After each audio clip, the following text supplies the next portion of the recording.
Albert Einstein once said, everybody's a genius, but if you judge a fish by its ability to climb a tree, it will live its whole life believing that it is stupid.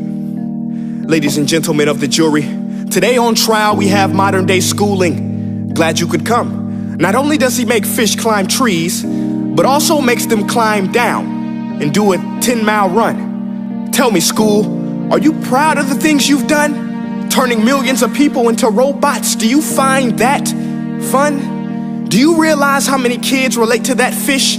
Swimming upstream in class, never finding their gifts, thinking they are stupid, believing they are useless? Well, the time has come, no more excuses. I call school to the stand and accuse him of killing creativity, individuality, and being intellectually abusive. He's an ancient institution that has outlived his usage.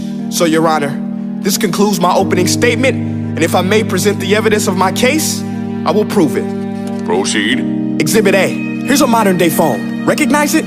Here's a phone from 150 years ago. Big difference, right? Stay with me. Here's a car from today, and here's a car from 150 years ago.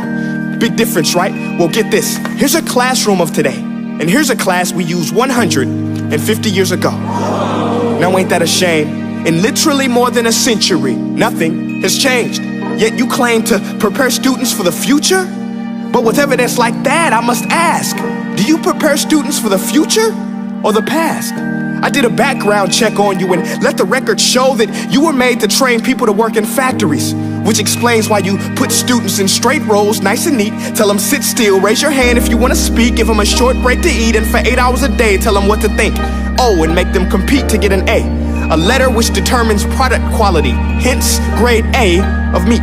I get it. Back then, times were different. We all have a past. I myself am no Gandhi. But today, we don't need to make robot zombies. The world has progressed. And now we need people who think creatively, innovatively, critically, independently, with the ability to connect. See, every scientist will tell you that no two brains are the same. And every parent with 2 or more children will confirm that claim. So please explain why you treat students like cookie cutter frames or snapback hats, giving them this one-size-fits-all crap. Watch your language. Sorry, Your Honor, but if a doctor prescribed the exact same medicine to all of his patients, the results will be tragic. So many people would get sick, yet when it comes to school, this is exactly what happens. This educational malpractice, where one teacher stands in front of 20 kids, each one having different strengths, different needs, different gifts, different dreams, and you teach the same thing the same way? That's horrific. Ladies and gentlemen, the defendant should not be acquitted. This may be one of the worst criminal offenses ever to be committed.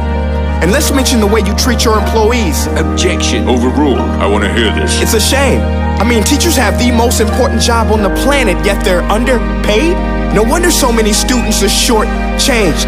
Let's be honest, teachers should earn just as much as doctors, because a doctor can do heart surgery and save the life of a kid, but a great teacher can reach the heart of that kid and allow him to truly live. See, teachers are heroes that often get blamed, but they're not the problem. They work in a system without many options or rights. Curriculums are created by policymakers, most of which have never taught a day in their life. Just obsessed with standardized tests. They think bubbling in a multiple choice question will determine success. That's outlandish. In fact, these tests are too crude to be used and should be abandoned, but don't take my word for it. Take Frederick J. Kelly, the man who invented standardized testing, who said, and I quote, "These tests are too crude to be used and should be abandoned." Ladies and gentlemen of the jury, if we continue down this road, the results will be lethal. I don't have much faith in school, but I do have faith in people. And if we can customize healthcare, cars, and Facebook pages, then it is our duty to do the same for education, to upgrade it, change it, do away with school spirit, because that's useless. Unless we're working to bring the spirit out of each and every student, that should be our task. No more Common Core. Instead, let's reach the core of every heart in every class. Sure, math is important, but no more than art or dance. Let's give every gift an equal chance. I know this sounds like a dream, but countries like Finland are doing impressive things. They have shorter school days, teachers make a decent wage, homework is non-existent, and they focus on collaboration instead of competition. But here's the kicker, boys and girls. Their educational system outperforms every other country in the world. Other places like Singapore are succeeding rapidly. Schools like Montessori, programs like Khan Academy. There is no single solution, but let's get moving. Because while students may be 20% of our population, they are 100% of our future. So let's attend to their dreams, and there's no telling what we can achieve. This is a world in which I believe, a world where fish are no longer forced to climb trees. I'll rest my case.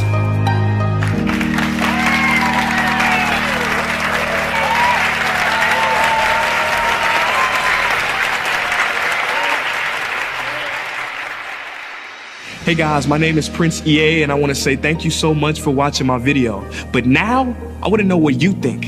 How can we together create a more efficient, effective, and just better future of learning? I want you to visit nestday.com/preorderthefuture and share your thoughts and ideas on the topic. Peace.